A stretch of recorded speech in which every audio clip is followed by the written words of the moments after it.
මම හිතනවා මේ සාකච්ඡාව හොඳට දැනට ඉදිරියට කටයුතු කරගෙන යනවා. මම හිතනවා ඒක එක පැත්තකින් යන ගමන් අපි ඔය පක්ෂය ස්ථාවර කරගෙන ඒ සජබෙත් එක්ක හදන සණ්ඩායම තවත් ශක්තිමත් කරන්න අපි බලාපොරොත්තු වෙනවා.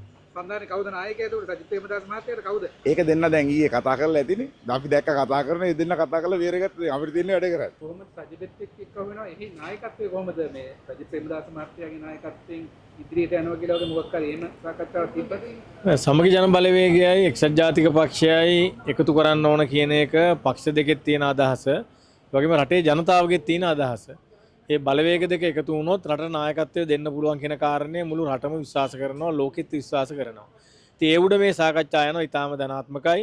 නායකයෝ දෙන්නත් ඊටාම පොසිටිව්ලි මේ සාකච්ඡා කරනවා. ඉතින් මේ සාකච්ඡාවල නායකයෙක් කියන ප්‍රශ්නේ මේ වෙලාවේ මතුවෙන්නේ නැහැ.